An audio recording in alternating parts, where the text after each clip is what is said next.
Muy buenas noches, o muy buenas tardes, muy buenos días, independiente del horario en que estén viendo este video.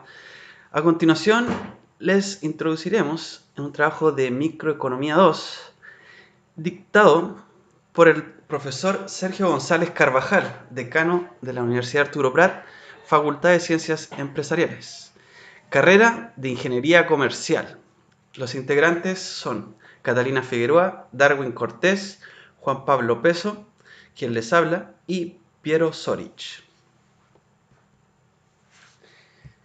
Bueno, introduciremos este complejo pero interesante tema. En el siguiente informe se analizarán los siguientes temas. Se explicará y graficará qué sucede con el óptimo de una empresa en competencia perfecta en una perspectiva de largo plazo.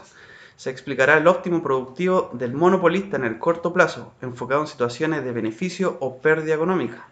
Punto número 3. Analizar el comportamiento del óptimo monopolista en el largo plazo, comparándolo con los beneficios del óptimo productivo de una empresa en el escenario de competencia perfecta en el largo plazo.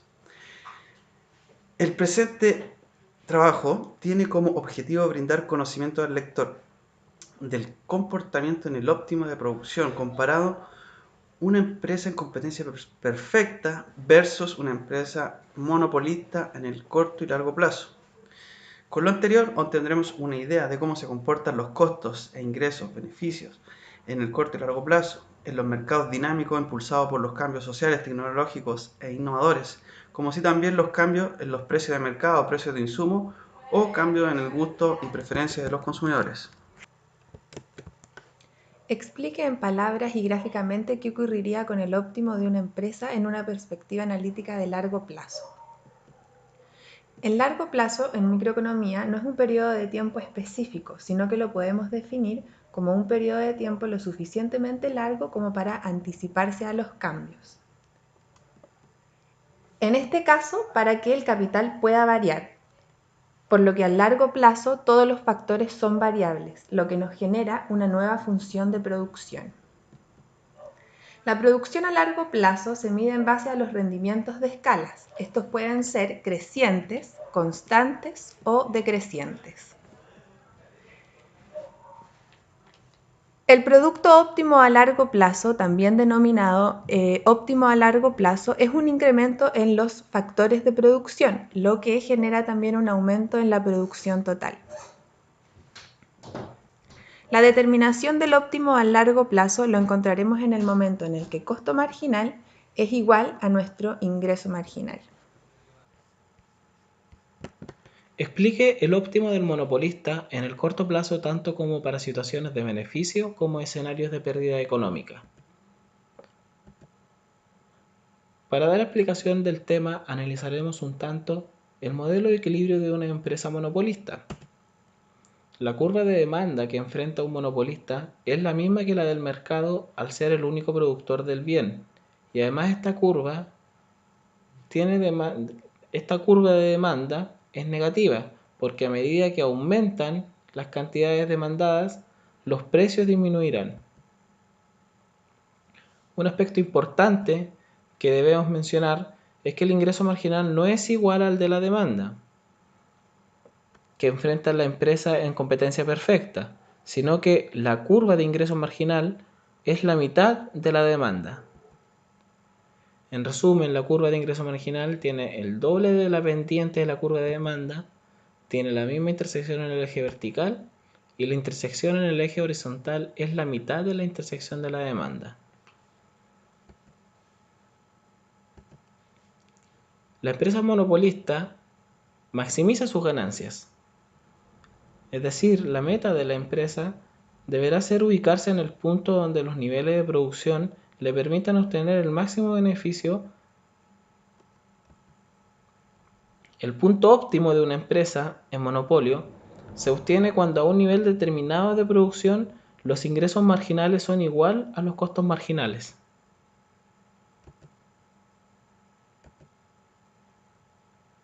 El monopolio determina el precio según la curva del mercado.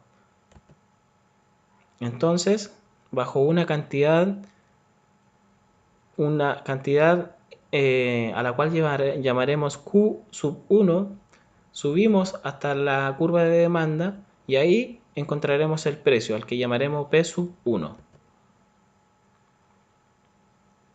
Para determinar los niveles de ganancia se requiere de la curva de costo medio.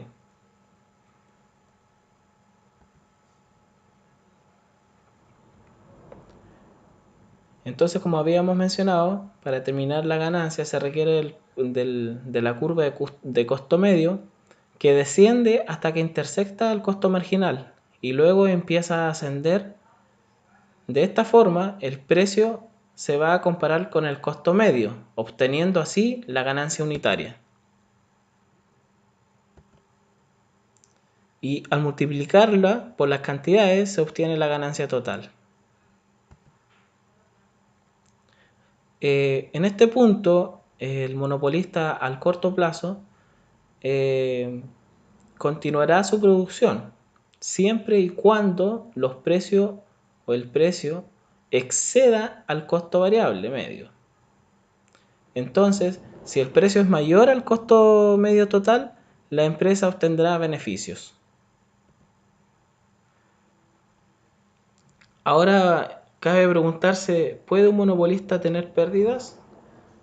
Sí, los monopolistas no siempre tienen ganancias, y esto se debe a dos aspectos principalmente. Primero, que los costos medios son muy altos, y dos, que la demanda es muy baja. Entonces la empresa obtiene pérdidas cuando el precio es menor al costo medio, como acá se representa en el gráfico.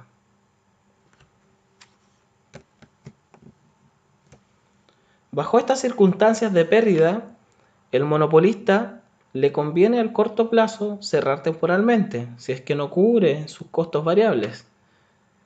Cuando hay pérdida al corto plazo, las empresas salen del mercado. A largo plazo podrían obtener beneficios normales. Análisis del comportamiento del óptimo del monopolista en el largo plazo y comparar el comportamiento de los beneficios con el óptimo competitivo de una empresa en el largo plazo. Esto lo explicaremos a través de un gráfico, como lo veremos a continuación. Bueno, cuando la demanda percibida de cada productor se haya contraído hasta ser tangente a la curva de costo medio total de largo plazo, los beneficios netos habrán desaparecido por completo. Tal como demostraremos, esto ocurre en el punto que indicamos con color rojo en el gráfico. Este punto de color rojo además define el tamaño de planta que opera el productor competidor monopolista. Este tamaño de planta queda representado por la curva de costo medio total, corto plazo 1, y su respectiva curva de costo marginal. Ahora, si dibujamos la curva de ingreso marginal correspondiente a la curva de demanda percibida tangente a la curva de costos medios totales de largo plazo, podemos observar que esta tangencia ocurre exactamente al nivel para el cual se equiparan los costos marginales de corto plazo con los costos marginales de largo plazo y con el ingreso marginal respectivo.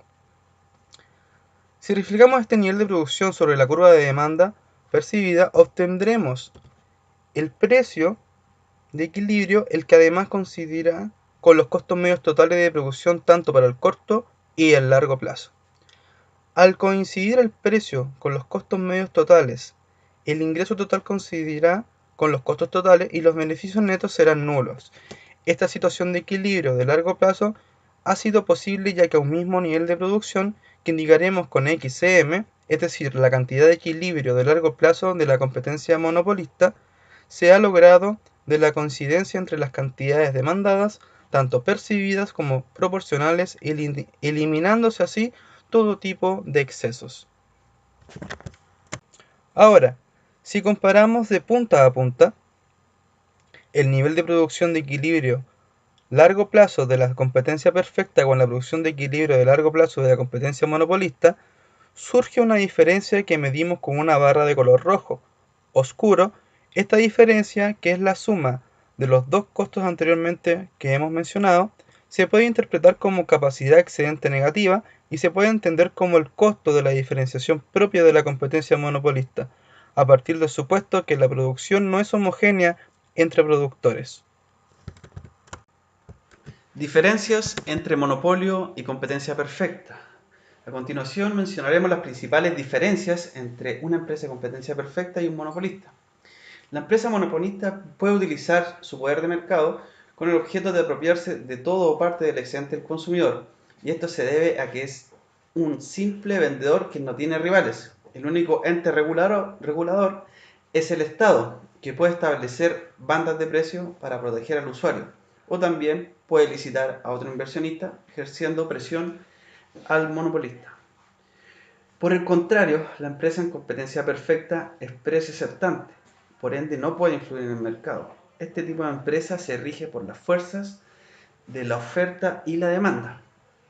Las diferencias, por ejemplo, al aumentar la cantidad producida en competencia perfecta, la pérdida es constante, en el monopolio es decreciente. Ingresos medios constantes iguales al precio, decrecientes iguales al precio en el monopolio. Ingresos marginales, estos son constantes iguales al precio, decrecientes menores al precio en el monopolio. Y si tomamos en consideración ahora el punto de equilibrio, los costos marginales son iguales a los costos medios, que ya se había explicado anteriormente, igual a los ingresos marginales en el monopolio. Refiriéndonos a los costos medios, en competencia perfecta es igual al precio. El monopolio menor es al precio. Los beneficios son normales y extraordinarios en el monopolio. Cantidad producida, máxima eficiencia. No puede llegar más de eso. Es el tope. Y en el monopolio es el inferior. Precio, al igual que el anterior, máxima eficiencia, ya que es un precio aceptante. Cambio monopolio, superior, solo regulado por el Estado. Esto fue nuestro trabajo. Queremos darles las gracias y espero que hayan aprendido. Si tienen consultas, pueden hacerlo en los comentarios. Diferencias entre monopolio y competencia perfecta. A continuación mencionaremos las principales diferencias entre una empresa de competencia perfecta y un monopolista. La empresa monopolista puede utilizar su poder de mercado con el objeto de apropiarse de todo o parte del excedente del consumidor, y esto se debe a que es un simple vendedor que no tiene rivales. El único ente regulador es el Estado, que puede establecer bandas de precio para proteger al usuario, o también puede licitar a otro inversionista, ejerciendo presión al monopolista. Por el contrario, la empresa en competencia perfecta es precio aceptante, por ende no puede influir en el mercado. Este tipo de empresa se rige por las fuerzas de la oferta y la demanda. Las diferencias, por ejemplo, al aumentar la cantidad producida en competencia perfecta, la pérdida es constante, en el monopolio es decreciente. Ingresos medios constantes iguales al precio, decrecientes iguales al precio en el monopolio. Ingresos marginales, estos son constantes iguales al precio, decrecientes menores al precio en el monopolio. Y si tomamos en consideración ahora el punto de equilibrio, los costos marginales son iguales a los costos medios, que ya se había explicado anteriormente, igual a los ingresos marginales en el monopolio. Refiriéndonos a los costos medios, en competencia perfecta es igual al precio. El monopolio menor es al precio. Los beneficios son normales y extraordinarios en el monopolio. Cantidad producida, máxima eficiencia. No puede llegar más de eso. Es el tope. Y en el monopolio es el inferior. Precio, al igual que el anterior, máxima eficiencia, ya que es un precio aceptante. Cambio monopolio, superior, solo regulado por el Estado. Esto fue nuestro trabajo. Queremos darles las gracias y espero que hayan aprendido. Si tienen consultas, pueden hacerlo en los comentarios.